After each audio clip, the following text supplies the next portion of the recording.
Halstead Telephone Company and R&J Broadcasting Incorporated is proud to present to you this broadcast on yourliveevent.com.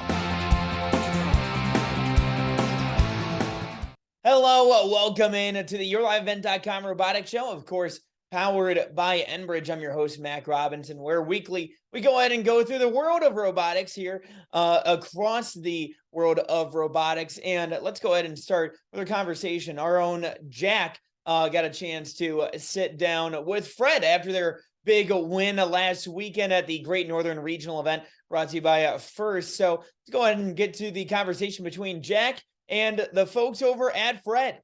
And welcome back to the Your Live Event Robotics Show. I am here with Team 2883, Fred. From Fred, I have Rosalind and Patrick. How you guys doing? Good. Good. So, well, you guys were actually at Grand Forks last weekend. How did that go? You guys were in you guys got into the final selection portion. So how did everything turn out? So it went awesome, actually. So after our first qualification or finals match, I guess it would be, we fell into the losers bracket, and so we had to work all our whole way back up to get into the finals and play against the number one alliance and finally win the whole regional, I guess. That is so awesome. That's really, really awesome. So take me through that whole losing that first, let's just call it the first like finals match, but then fighting your way all the way back up. How was that with the rest of your with the two other teams you were with? Like, what was that like? It was exciting and stressful all at the same time, I'd say.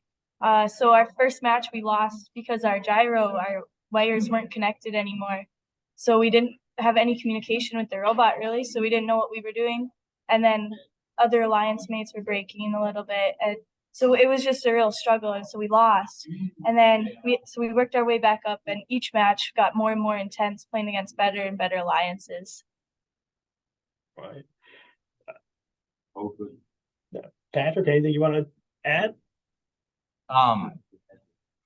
Like, I think that after that game, it really started to like dilate in, and we started doing really good. Our teammates were also like performing pretty well, and I'm happy we had a good strategy in it. Yeah. You want to talk about finals?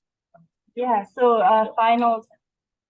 So we played against the number one alliance, and it was a best 2 out of 3 during the very final matches. And so the first match we won by quite a lot because their head alliance mate, they actually broke their arm, so they couldn't pick up any more cones or cubes. So their cycle time went down by a lot, and that's why we won that time. And then they got it working again, and then it came back to our second match, and so they were in the middle of the match, and it was so close. It was like 101 to 102, and they were winning. And then one of their robots got disconnected, and then their arm broke. So we won that match by about 15 points. Very nice. No, so, because if I'm not mistaken, you guys were at week 0 too, but like Grand Forks is such a different animal when it comes down to it. Have you guys ever been to something like that before? Is that your first time going, or is this your second? So this is my second time actually being part of a competition. But I've watched them beforehand, but this was the most stressful it's ever been for me, I think. Okay. This one was my first competition that I went to. This is my first year in robotics, so it was quite a cool experience. Enjoyed it. That's awesome. That's really awesome. Now, because where we were set up, your live event crew, like we were right across from your pit area. For learning that your gyro, which honestly could mean anything to me, but for your gyro to get broken, I mean, it really didn't seem like anything was really all that wrong. It seems like you guys always brought your robot in. There was always a few things you had to do, but you guys kept a very calm head throughout the entire process. How do you keep that calmness during just a competition? It's sometimes really difficult, I'd say. I'm gonna butt in just a little bit. They're like ducks. You know, they look calm on the top, but their legs are going like crazy. So it's just a perception. Oh, well, the perception was very, very real at that point. No, I hear it. But yeah, no, go right ahead.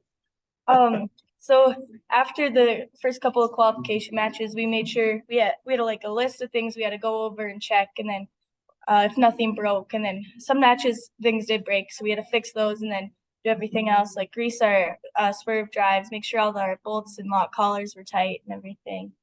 And we would just make sure that everybody else was calm, and if they weren't, we'd tell them to like go sit down and take a minute to yourself or whatever they needed. Okay. And Patrick, do you have anything to add to that? Yeah, it really helped to have that checklist. We always knew what needed to be done, and unless something else broke, like the gyro in that case, we knew exactly what we had to do. Okay. So, all right. So gyro breaks. So if you don't mind, what do you mean? Like, I think of one of those things that you spin and it just doesn't like tip over or something. So what is it? What is the gyro, I guess? Gyro is just a electronic device, I guess. It's like really small, and it just tells us where we are on the field, according like on an XY grid, sort of. Okay. So how did you guys know that was broken? so it was our drivers. They were driving it like a tank drive rather than a swerve drive, and then they're like, something's wrong with our gyro. We can't communicate well with the field with it.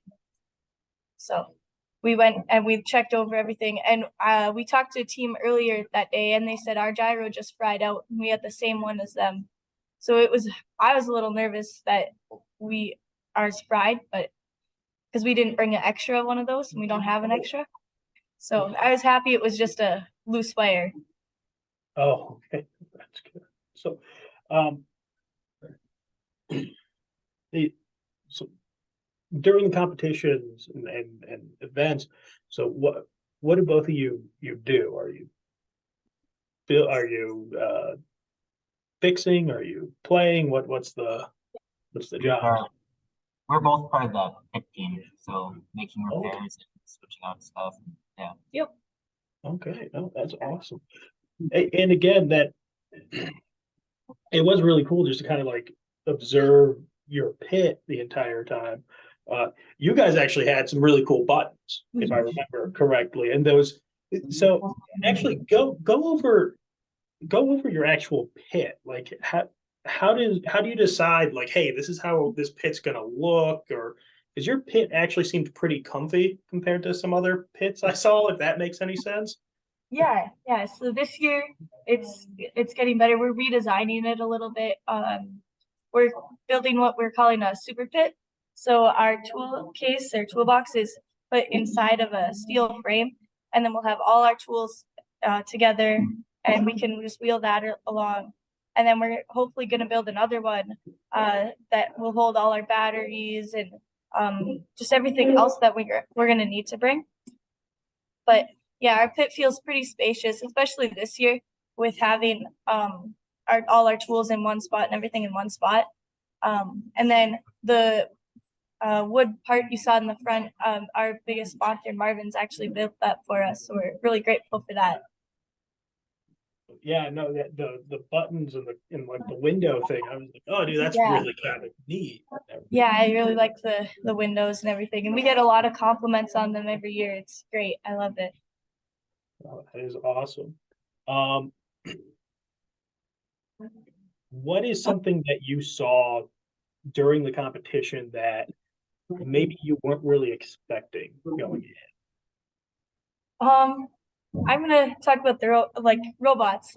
So I wasn't expecting a robot to shoot a cone or a cube onto any of the things, but there's robots that did it. Patrick. I also think that was pretty neat. That was my favorite robot there was that one. I forget the number, but I know which one that it kind of had a hand, but then it just shot it out. Yeah, I thought that was a pretty interesting solution to the problem for sure. But I'll say this, and it's actually something that kind of, and again, being there and talking with everybody, like a lot of people were really surprised with how easy it was to like kind of tip over your robots and everything else like that. Which again, we went out to week 0, we didn't see any tipping of any robots. So when that, like, do you guys design like, okay, when this thing falls over, if this thing falls over, we're going to be able to take it back up, or is it just like, oh, it's over and we're going to sit here for 2 minutes? So we've never really tipped over, so right. We've never had experience that. So we have steel on the bottom of our robot to help weigh us down. The only time we've almost tipped is coming off the docking station, as well as when we have our arm all the way out, we tend to tip a lot more. So right.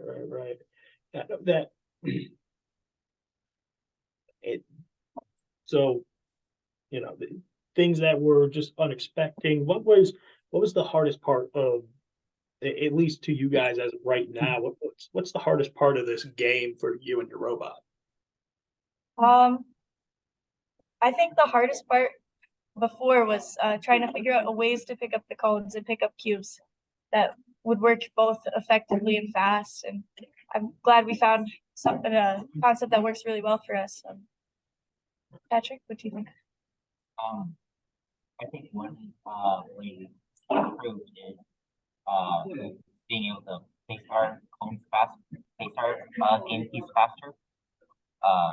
Because we had to like fold it all out a whole lot, and now we speed on that. It's just better now. Yeah. I mean, speed, and that was the big thing. Like, man, speed was really killing out there for sure. But so besides going and going as far as you guys did, obviously that's a heck of an achievement.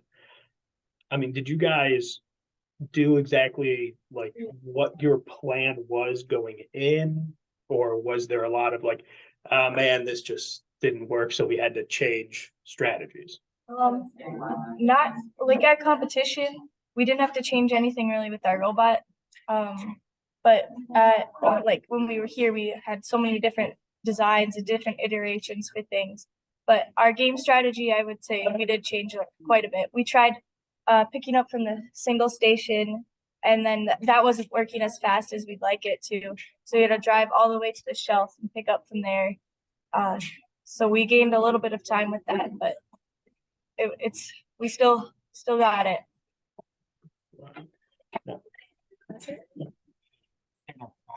Change adapt to our teammates that we had in the playoffs, because one of our teammates just placed cones in the bottom, or placed cubes in the bottom row. It got fixed that way, and one of them did the same thing as us, basically, where just placing cones on the top or cubes, and yeah, we just adjusted to that.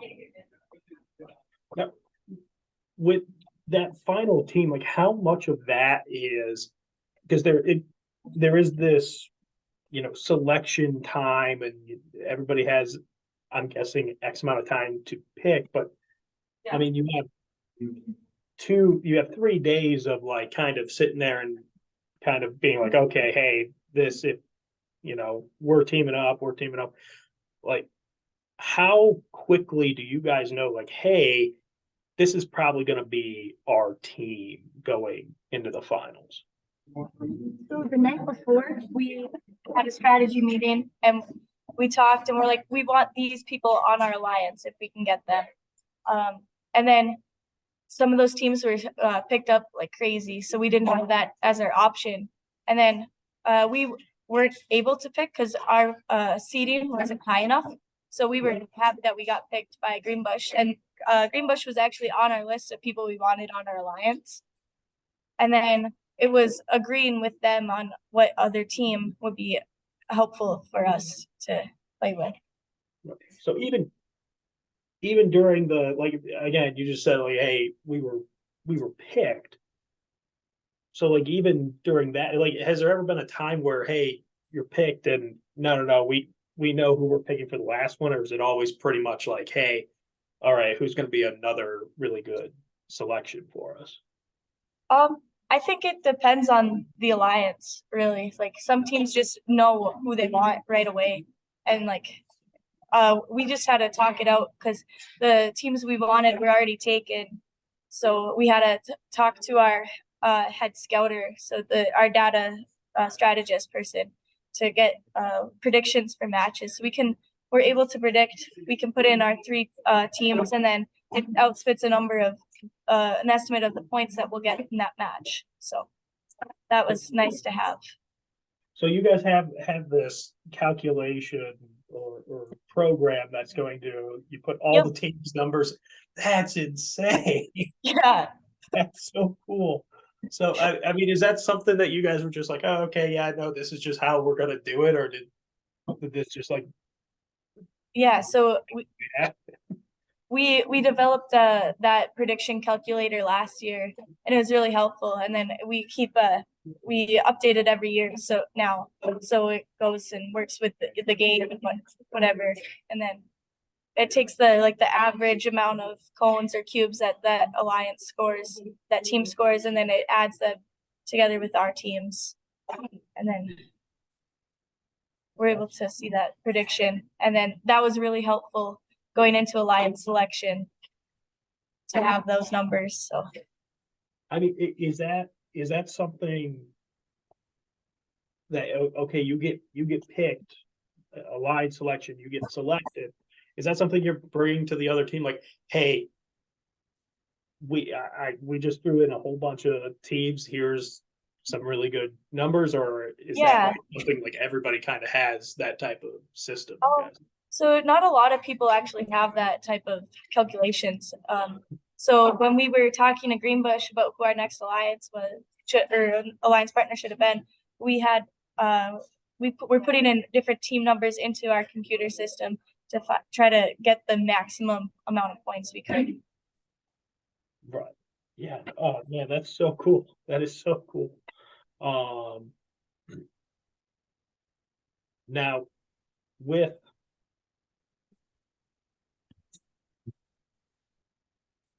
the 3 days, was the worst, I don't want to say, well, yeah, was the worst thing that kind of happened to your bot was the gyro breaking, or was everything else pretty like, hey, we didn't have to do too much besides that one thing? Yeah, so we had another problem besides just the gyro. So do you want to talk about our linear actuator, Patrick? Yes. So for the chain. The channels. Yeah. So our chain broke on the robot, and we had to replace it. And Greenbush, I think it was, gave us this really nice racing chain that's used in like. It's used on go-karts. Yeah. We have that. What? So, okay. So like a chain, you mean like something that's gonna make everything? Oh wow. Okay, so that thing just totally breaks for you guys. Yeah, it broke. One of the links broke on it, so we had to redo everything and put a new chain on it. Yeah. It's always so amazing to talk to you guys, because you're talking to a dude that really, like, not screwing up grilled cheese sandwiches is a very hard do for me. So like, oh yeah, no, I'm fixing a gyro, I'm fixing this chain. No, it's whatever. And then we got to go and we also have this program that calculates our best, most optimal partners. Like that is so crazy. I mean, again, the game is one thing. It really is. Do you guys like being students and everything else? Do you guys see like how much you're putting into this and like where this could like, hey, you know what? Maybe coding or maybe mechanical stuff is in my future. Like how much of that is kind of playing in your mind, or is it really just like, hey, I'm in it for the game and we're good to go? First has really helped me decide on like what I want to do for a lot of my life. So I actually have an internship now because of first I realized I wanted to do something in like engineering. So I got an engineering internship with Marvin's because of that. And then I don't know, how has it shaped you, Patrick? It's going into this, I've kind of been thinking about going into the whole engineering, computer science path, and now that I've like seen like a first-hand look into that, like what it is, I am more like pretty set that that's what I want to do in the future, most likely. No, that's awesome. Again, it's so cool to see, and believe me, the Mac, which I think you guys had an interview with last time, if I'm not mistaken, but like Mac and I will sit back and just say like, where was this when we were in high school and everything else? Like, it's so cool. Well, real quick before I let you guys go, any other? I mean, I see you guys. I see in the background, which has been so cool to actually see everything kind of like working. And actually, so this is actually how you guys practice in the background. You actually set up everything. Oh, that is so neat. Right now. Oh, okay. That's We're able really to cool. drive our robot around, and we're able to place the cones and cubes and drive up on the docking station and do everything you could at a normal field.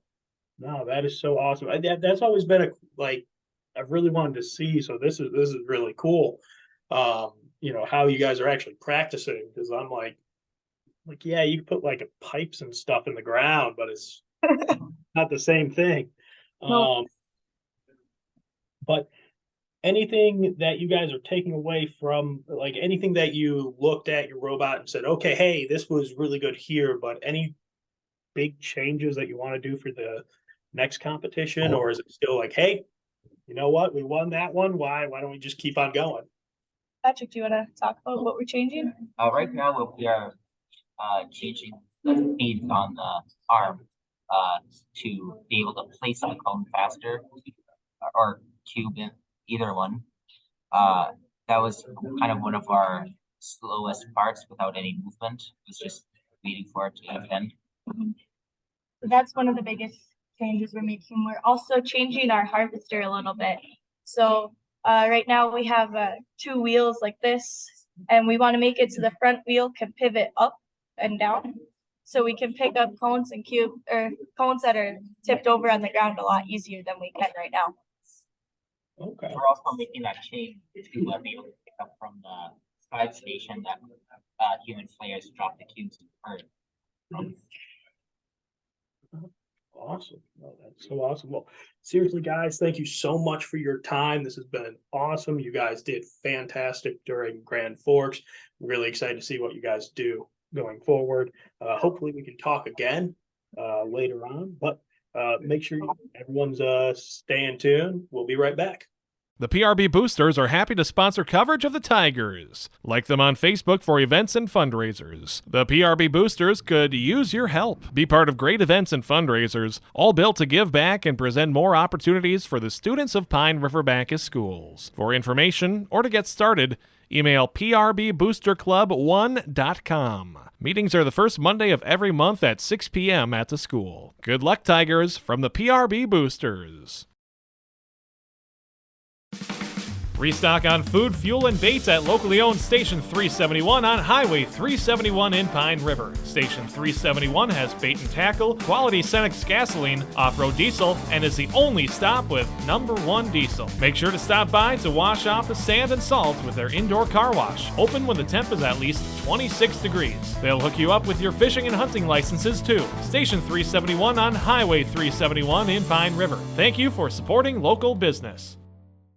This year, Schrupp Excavating is celebrating 40 years of digging it right. With this milestone year, Schrupp Excavating wants to thank all of their past, current, and future employees and customers. They appreciate all you've done to help Schrupp Excavating become one of the most trusted companies in the Lakes area. For any excavation project, Schrupp Excavating will have your project done right and on time, serving Pine River, Bacchus, Pequot Lakes, and all the surrounding communities.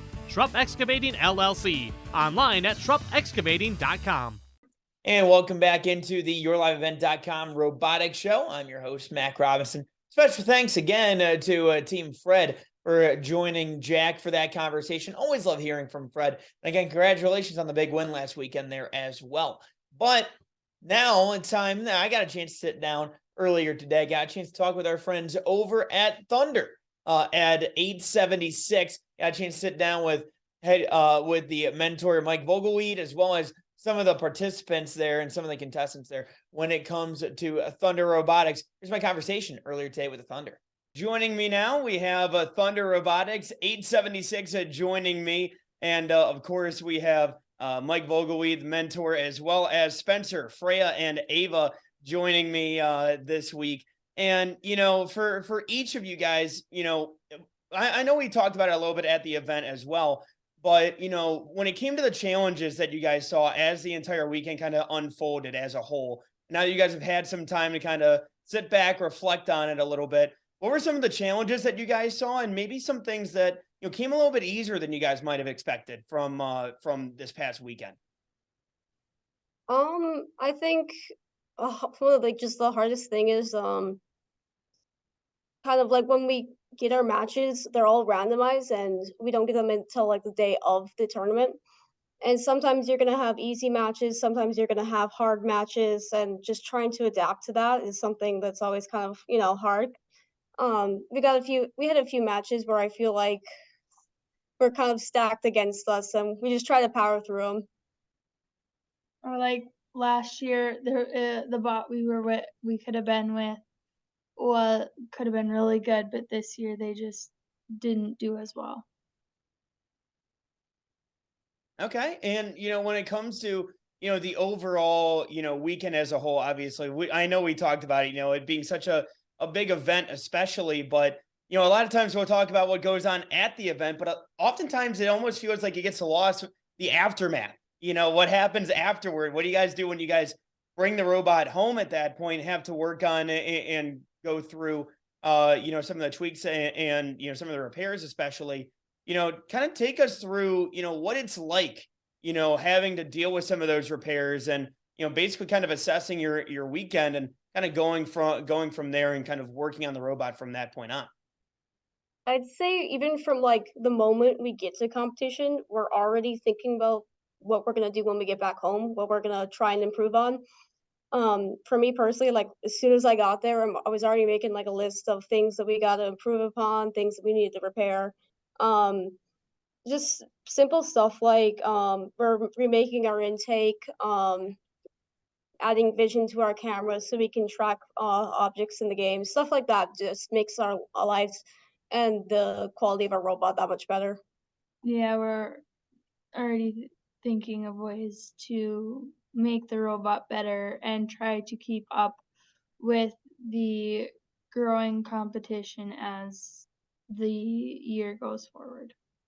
A lot of this competition's robot is going to end up looking like a prototype, and then we're going to have to make new parts for it, new mechanisms, make it work better. Yeah, I feel like this year, like our robot just changes kind of like all the time. Like it's definitely, in my experience, has been like the robots that's changed the most, I guess, from the initial starting point. Like, and I think it will continue to kind of just change and adapt as the season goes forward to suit our needs better. And that's the one thing that I found interesting about this game, especially too, because, you know, Freya, I know I talked about it with you at the competition too, but just so many different ways that you can attack this game this year with the different ways to score and strategize from there on out as well. Is there anything strategy wise that, you know, might have caught you guys a little off guard, or maybe some things that, you know, were interesting that other teams might have, you know, used strategy wise that you guys think, you know, maybe we can go ahead and we can attack it in that way? I think one of the things I definitely did not expect is that like how this second, how the first row, the second row, the third row of where you can score. I kind of just guess I didn't really expect how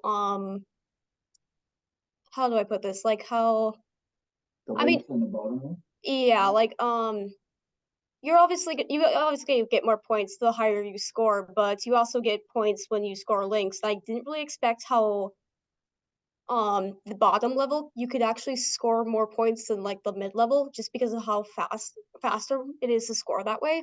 So that's something I definitely didn't see coming. I think going forward we're probably going to be scoring more like definitely high, but our second priority is probably going to be that low scoring bracket just because of how easy it is to get links and therefore ranking points.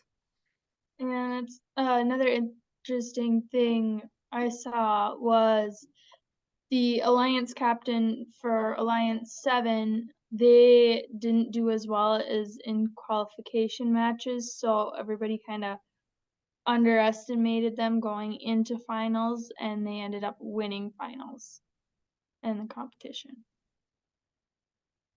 I like this game because everything looked like all the robots look completely different. Everyone has a different strategy coming into this. Like you walk around the pits and just nothing looks the same. Yeah, there's some years where like everyone has like the same exact robot with minor differences, whereas this game I feel like everyone's robot's got like a distinct like character to it. Last year everything was either a shooter or a shovel to put stuff in. Basically a shovel. Yeah, it had either a shovel or an intake in some way to score into the hub. But this year it's you can pick it up this way, or you could have the wheels to suck it in. You never know what you're going to come up against. Well, and actually, then I got a question for Mike then at that point, because I know you're a seasoned vet when it comes to the years that you've been a mentor as well. But when it comes to this year's game compared to previous years, how does this kind of stack up when it comes to strategy and seeing those different styles of designs that you have from different teams and almost just the different variations that you'll see? I think that it changes the strategy a little bit, but it's still much the same. If you see a team that has to get the cone or cube in a certain way, and if we can slow them down or stop it, others don't.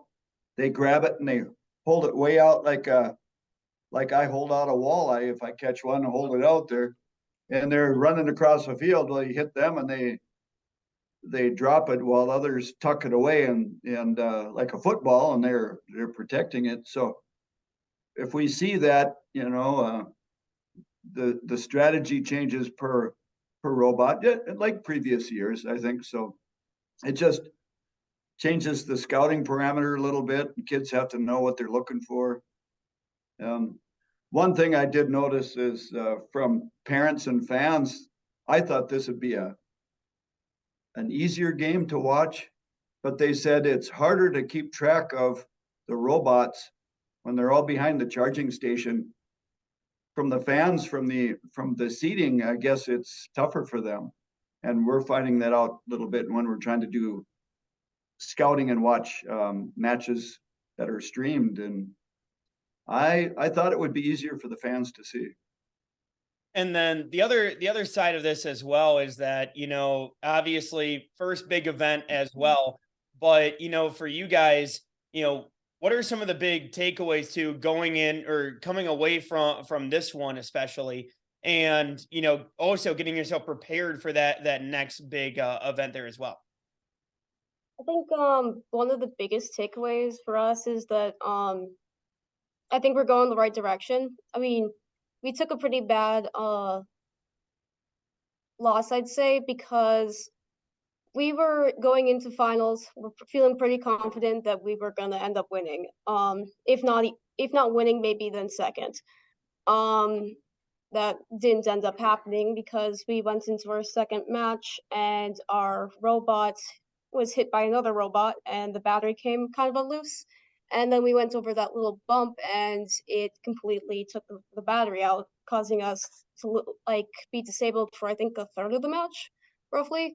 So we lost, and we all took that pretty hard. But in the grand scheme of things, we beat the team that won. So I think that made it feel a little better. I think just giving ourselves kind of like a pep talk, like we got this. All we have to do is like improve a few key areas, and then go to lacrosse and hopefully win. And that's another thing too, is we end up taking into consideration what happened a lot in those matches that we do lose, and figuring out how we can prevent those mechanical malfunctions like the battery coming loose. We're going to be using Velcro to help keep that battery cable in place while we're in the match. And learning from our mistakes. Yes. That's always great. That's always the fun part of robotics too. And guys, fun last question for you. But you know, obviously there were tons of mascots that were out there. I know that there were tons that were dancing around. Did you have a favorite? I'm not really sure. Actually, I don't know if she really counts as a mascot, but we have a member on our team who was helping Pit Reset, and she was out there dancing, and you know, she's sometimes a little shy, so I was kind of proud of her because she's moving around, dancing all over the place. I'm like, yeah. That's one thing too, is a lot of times when that teammate does walk into the room, the room just kind of brightens because she just has that really energetic, positive outlook on a lot of things. It's always kind of like that guy that he never ran out of energy up there. He's dressed like a Trojan or a scout. Yeah. Yeah, I was gonna say it was dancing the entire event. I'm like, how many Red Bulls do you use? He never quit. He just never quit. Yeah, we had a view of him from where we were set up, and I was giving him like a break there. I was gonna say, like, come on, man, are you gonna go down at any point? But no, he just kept on rolling. But you know, yeah, it was great to see, and obviously great to see you guys out there at the event as well. Thank you so much for joining me. I appreciate the time. Pequot Manufacturing, a thriving precision manufacturing plant, is 41 years strong and proud to support our local robotics teams. Our focus and success is based on the latest automation and robotic technologies for machining and fabricating components, serving a wide range of industries nationally. Pequot Manufacturing invests in career development through education and progression, creating challenging and rewarding careers for committed and motivated CNC machinists, fabricators, and engineers. Find out more at pequottool.com. Pequot Manufacturing. We don't just meet expectations, we exceed them. I'm dreaming of a world where thinkers and doers collide, where technology creates pathways for new opportunities and ideas. I want to ask questions and shape the answers that lead to real and meaningful advancements in this digital era. I'm going to innovate the world someday.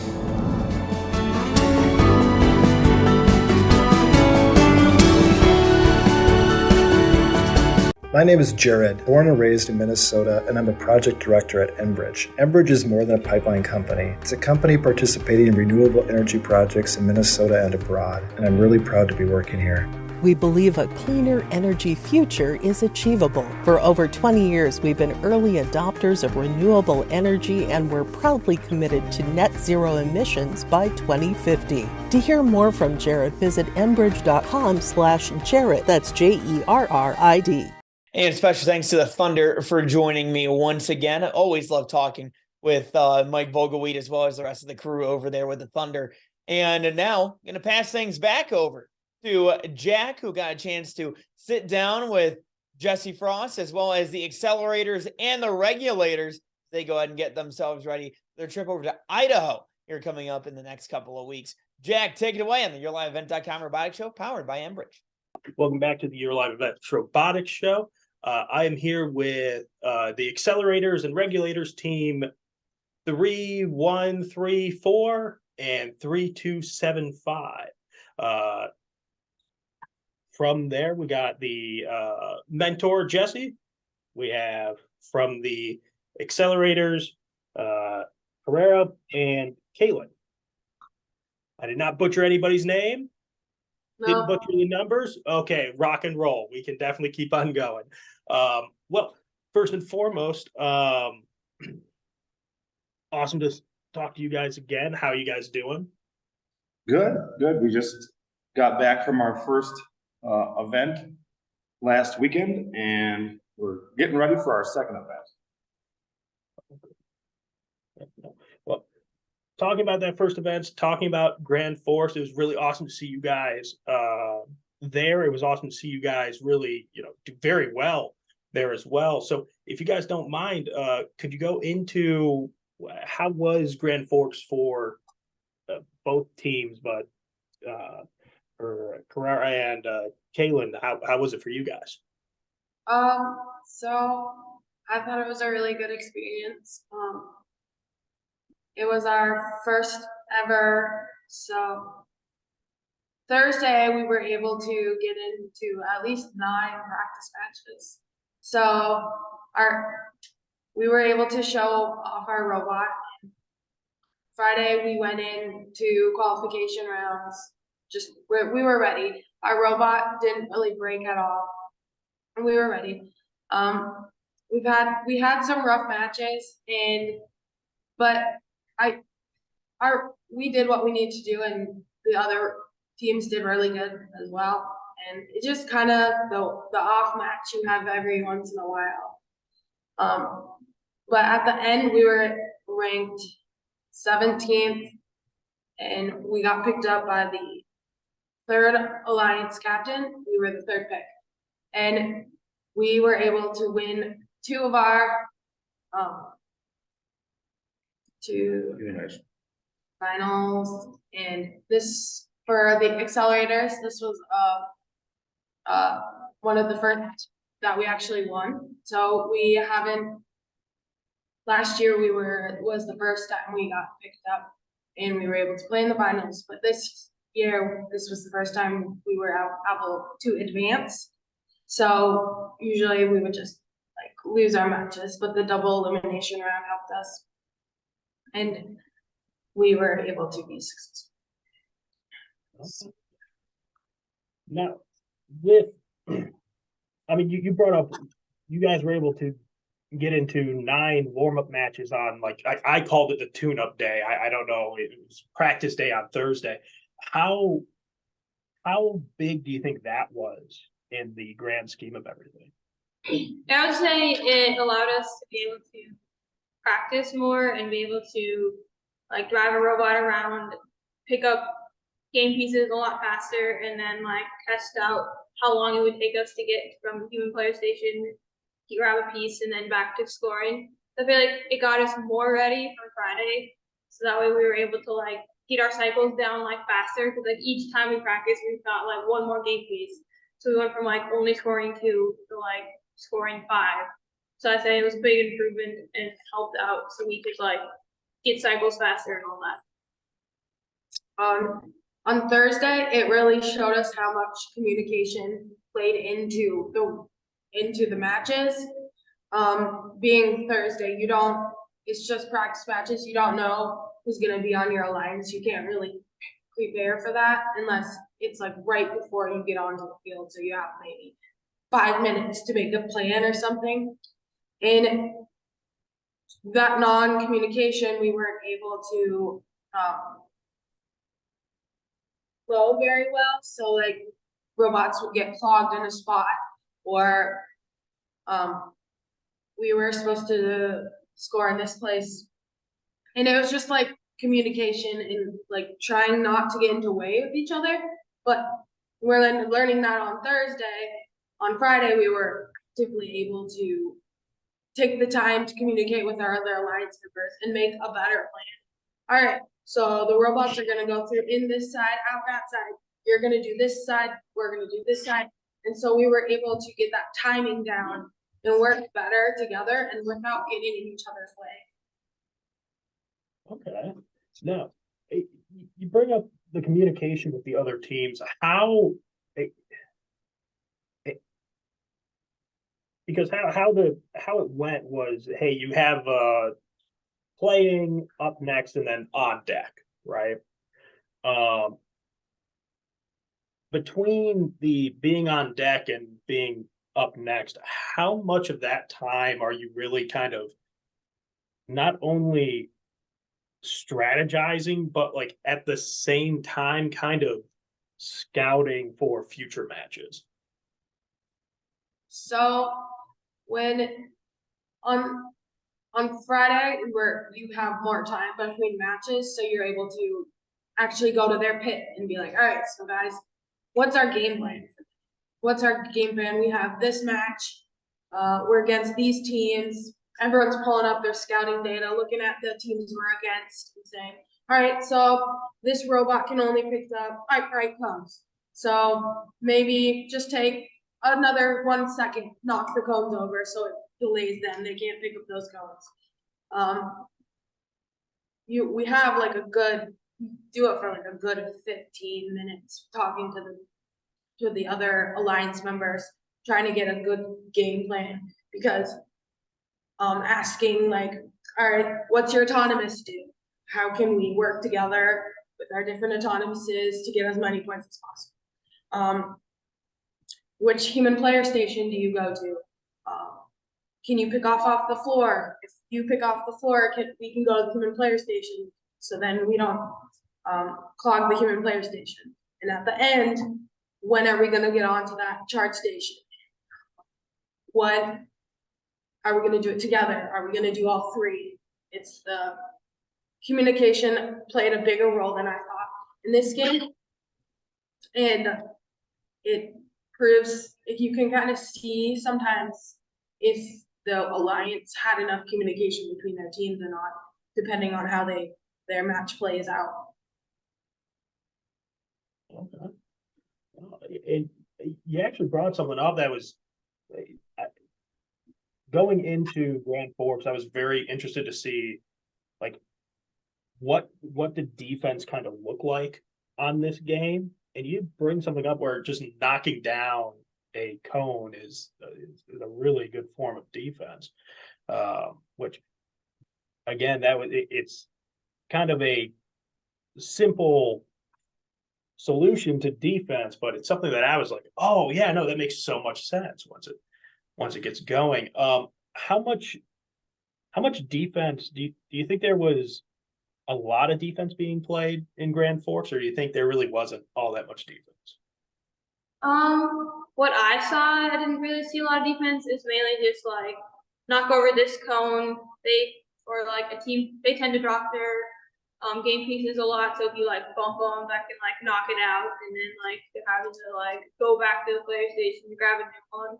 So I say like there wasn't a lot of like pinning defense. It was more of like knock them around a bit so they lose their game pieces, which takes them longer, or just like completely steal all their game pieces so that way takes them longer to cycle more pieces.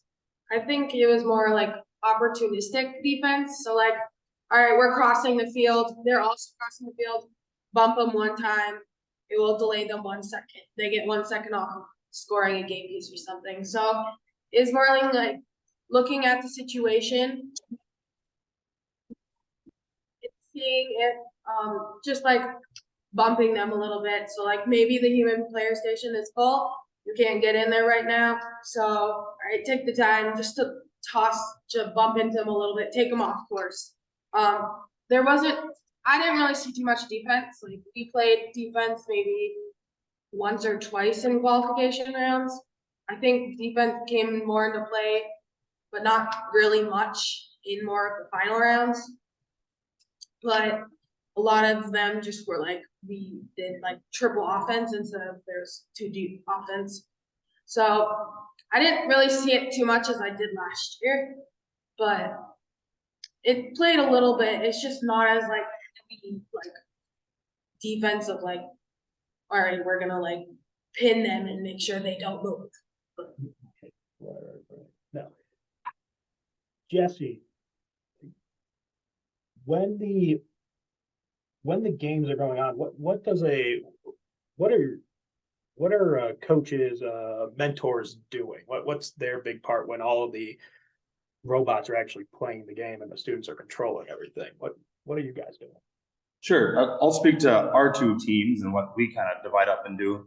And a lot of teams do something similar to what we do, but so each of our teams has and you can have a student do it or an adult do it, but we have a drive coach. And when we talk coach in this manner, it's just like a football coach or something like that. I go out to the field with, I coach the girls team, and, you know, they're focused on what they're doing, and you kind of get some tunnel vision when you're out there driving one of these things and trying to acquire these game pieces and place them in a certain spot. So they're not really watching the clock necessarily, or maybe not watching the points as they're added up. So I'm trying to relay that information to them, like, all right, you have 30 seconds left. It's time to go over to the charging station, climb on there so you can balance it out. Or I'm talking to the other alliance members. There's 2 other alliance members. I might be telling them, like, well, we need one more game piece in this zone to create a link so we can get extra points. So I'm kind of running back and forth and providing some information that's maybe not directly tied to the field, but it's going to impact the outcome of the match. So that's me. And then we have another mentor that's up in the stands with a group of students that is helping them collect the scouting data. They have an app that they use tablets, and it compiles all the information on which robot scores where, and, you know, if they can balance on their own, and if they're a defensive machine. And then when we do our match strategy stuff that Carrera talked about, we take that scouting information that they've collected and use that to our best advantage to decide how we're going to play our matches. So we have a mentor doing that. We typically have a mentor or 2 that kind of stays in the pit area, because after every match, we bring our robots back there and tweak things or fix things. And then we run back out to the field. So they're getting whatever might be, if they see us break something on the field, they're getting some stuff ready or prepped for us, or they're putting away the tools and stuff that we use to fix it after, before the current match. And we just have some other mentors that just kind of float around and help out a little bit. So at a competition like that, having multiple adults that can work with the kids is great. I know there's a lot of teams that just have 1 or maybe 2 mentors, and they're really spread thin, but that's the way we do it up in Cass Lake. And you bring up the pit area, which I see. I'll say this, and being able to kind of walk around and everything else, that's something that kind of blew me away. How each pit area it has basically all the same stuff in it, but how everybody is organizes their stuff very differently. You actually have, which is I'm loving the setting you guys pick, because we got the robot, and I think that's part of your setup, your pit in the back there. How important is that pit area? That pit area is very important. Like literally some teams, that's their first impression of your team. So they're just like walking down the aisles. Maybe they haven't even heard of your team yet. They walk down the aisles of the pits and they're like, oh, look at that cool pit. Like, look at that cool robot. How like organized and stuff. Like judges take a look at your pit and they see how like everything's put away, and they see like how much care you put into like your how much care you put into the time you put into this. So like, in having a functional work area, you can better assess your problems. All right, I need this tool. Someone who doesn't even know who it is, they can read the labels and they can grab that tool. Having that organization and better way to find the tools, so we can better and do a faster way of fixing the robot and kind of doing it efficiently. Yeah, and this one, I mean, we have the 2 toolboxes on the side, and I'm not sure if they're coming in the camera view, but the one directly behind the girls here is one that we made. So, and that was quite an undertaking, but it is super nice. Everything's well labeled. The girls will attest, and they might not do it live on air, but I'll go ahead and do it. I am not a very organized person, just by nature. And these 2 are much better than me, so this helps me keep organized, because I can put things back quickly and grab what I need quickly. So it was quite the undertaking, but it turned out really nice, and it folds all up for storage and travel. And it's been really got a lot of compliments on it at the regional. Oh, no. And I will double down on what Jesse just said. It seems like they really get something that I absolutely adore about robotics is like, hey, you're taking a lot of stuff from this, and you can take it to, in the future to do whatever you want with it.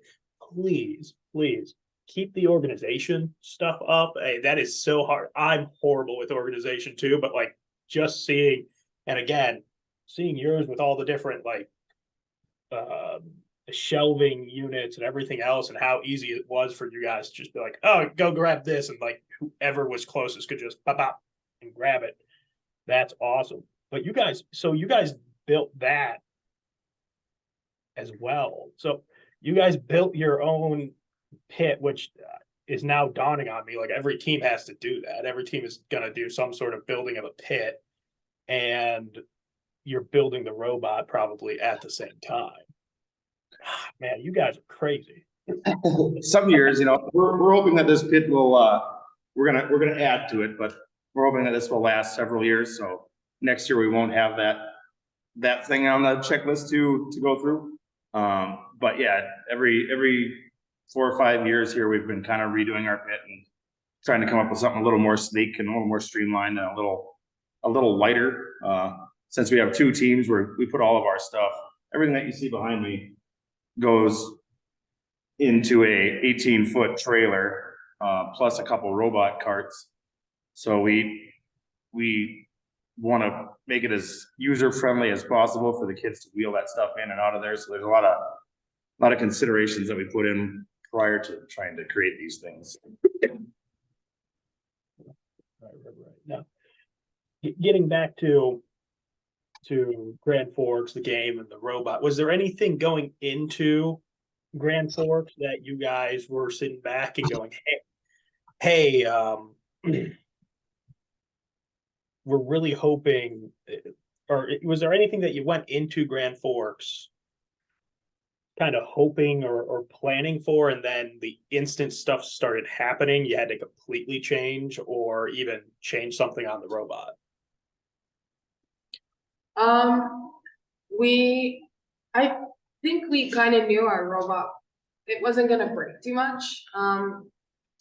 The most, like, nothing really went wrong with our robot. We are redoing the intake on our robot in this 2 weeks, but we did prepare for anything that would break. We looked over our robot. We're like, okay, what are we gonna need spares of what are we gonna need spares of if this is gonna break? Do we have the supplies? So we go through that checklist before the regional, but we never had to use any of that stuff, which I am grateful for. Having to replace something between matches, sometimes the gap between matches is like an hour, but sometimes it's like 20 minutes. Trying to hurry up that stress, you don't know if like hurrying up is gonna, like, trying to do it speedily is gonna, like, if you forget one thing in that next match, and that's gonna screw up. But I think the most thing that we had to change is just like our game plan going through, like just like what our focus on at the game is, like strategy wise. But that's basically it. Now, again, it seems like you guys had a really kind of clean, nothing really broke. There might have been things here and there that, obviously you might have to tighten or screw something in a little bit more. But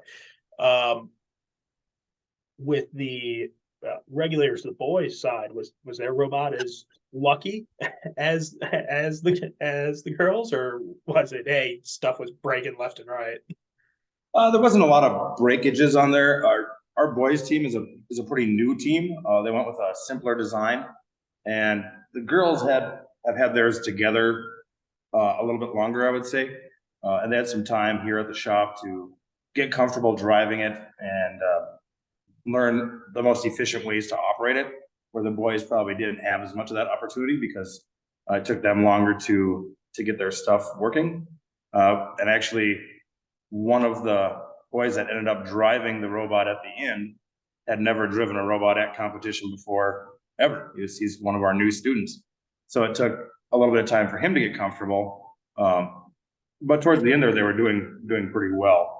So breakage wise, no, but both teams right now, we're going to be heading out west, out to Idaho for a regional at the end of the month.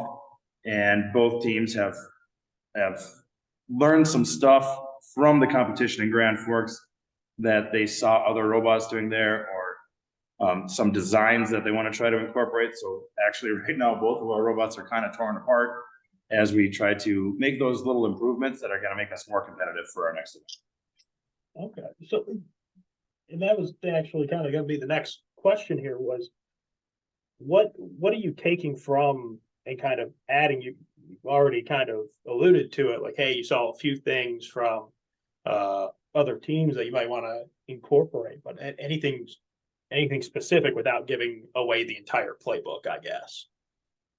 So when we got back, we kind of reviewed our matches that we played. We kind of looked over the videos and stuff, and kind of like seeing like what is taking up the most time in preventing us from scoring more game pieces. And so we kind of alluded it to our intake, lining up and trying to get the cone or cube from the floor, or not perfectly aligned scoring the cone or something. So we saw some ideas at Grand Forks of other robots intakes, and we kind of adapted from that. So we have the old intake, which was a grabber, the old Robotics, which wasn't always consistent. Grabbing the cone a certain way to score it on high was really hard to get consistent. Trying to get a cube off the ground, we would be like chasing it all over the field trying to get it. So we kind of alluded to an every bot style intake. So the top wheels intake the cone, and this big area will intake the cube. Oh, okay. So the rest of the robots kind of remain the same. We haven't actually tested this on our machine yet. Other teams were using something very similar, identical to this. So we made this over the last couple of nights and got it wired up, and the chains and motors and wheels and everything on there. And we're just going to see how it fits into our machine's format. And we may stick with this and run this at our next event, or we may go back to the one we were using previously in Grand Forks, which is how well the kids can drive and operate it, and how it fits into our format of our machine. So that's the nice thing about robotics over the last few years here. They do allow iteration between events. Previously, you had to put it away. You couldn't really work on it, but now you can. There's teams that rebuild their entire machine after their first event and between their second event. So it keeps you thinking, and it keeps you in here working in the shop. But hopefully, if you can get 2 more game pieces per match by changing out your intake, that's gonna prove to be a lot more successful in the end in our next competition. Right. Yeah. Okay. So that mechanism, like it's kind of like an arm that's going to go down. Okay. Yeah. Okay. I see. Okay. And we'll run a couple game pieces here. We can kind of just run it by hand and demonstrate how it would look. I'm a very visual guy. I appreciate it. So there would be a button on one of the controllers to operate the motor, and one button would suck it in. So it like basically the 2 wheels squish the cone, so it has a better grip on it, and then it will go over and just you hit a button, eject it, and then there's another set of wheels down here that also uses these top wheels. That's going to intake the cube. So it will hold it with that and then shoot it out if we need it. Okay. All right. Okay. I definitely see. I'm not going to lie. The first thing I thought when you showed me it and everything else was a paper jam and a printer. I mean, yeah. No. Okay. No, that's awesome. Like that's called an every bot arm or system. Sure, there's a team out of Texas, and they're a Hall of Fame team. They've been around forever. They're really good. They make robots that looks like the Mars rover, literally. They're insane. But one of the things that they do for the community as a whole is they make what they call a low resource build. So it's something that every team should be able to make. So they have a very simplistic design, but usually very clever. They have a lot of very high level engineer type people that help their team out. So every year towards the beginning of the build season, once the game is released, they release this design for a robot that, hey, if you want to try something that we think is going to be pretty effective yet easy to build, here's what we think you should do. So there's a lot of teams that have iterated off of their intake design. Like this is their actual intake design, exactly copied. And it's probably not going to come through on screen very well because it's all polycarbonate. But you see the same dual wheels or triple wheel set. This is what we're running on our boys machine. But it has the same concept for acquiring game pieces. So yeah, it's a lot of the robotic stuff is learning from past things that you've seen. A lot of these things are not just totally invented out of whole cloth by the teams themselves. It's a concept that they've seen before, and they're just changing it and tweaking it to make it more effective for the task at hand this year. That's awesome. That is so awesome. Now, real quick, before I let you guys go, you mentioned Idaho, right? The competition at the end of the month. I mean, you guys were in that final playoff bracket, everything else. What is the goal for Idaho?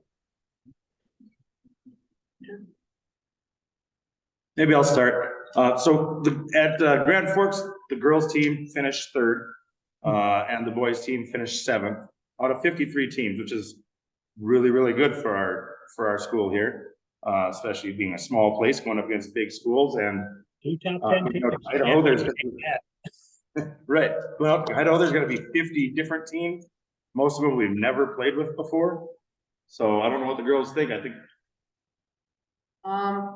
I think just trying to just show off like what we can do. We're not gonna have very many people, so we did very well. We only had 6 people at our competition. Just trying to show off what we can do and do the best that we can. Showing like what our robot can do and how we can manipulate it. Just trying to like, I don't know, just do the best we can. Yeah, I would say it's probably gonna be fun to like be able to like play with like a whole new batch of teams we've never met before. Cause like Grand Forks, like like some of them we've played with them before, but like here it's like totally new, and so it'll be interesting to see how they operate and like how we can operate with them and being able to do all that and stuff. Okay. All right. Well, guys, seriously, thank you so much for your time. We'll definitely have to have another conversation after the end of the month to see how you guys did and everything like that. But again, you guys have been awesome. Thank you so much. Make sure you're staying tuned. We'll be right back. And special thanks to Jesse Frost, as well as the Accelerators and Regulators, for sitting down with Jack, and appreciate the conversation, just like we appreciate our conversation with both the Thunder and F.R.E.D, of course, this week on the YourLiveEvent.com Robotics Show. As always, we are powered by Enbridge, and as always, we go ahead and have these premiere for you 10 a.m. sharp on Saturday mornings. Of course, you're always going to be able to tune in, but to make sure that you tune in, make sure you hit that subscribe button, hit that little notification bell to get notified of when we go live and when these videos go live as well. So make sure you go ahead and subscribe. Make sure you leave a like as well as comment down below with your thoughts from this past weekend as well. Special thanks to all of them. Special thanks to Jack. For Jack, I'm Mac Robinson. Thank you all for tuning in. We'll catch you next week.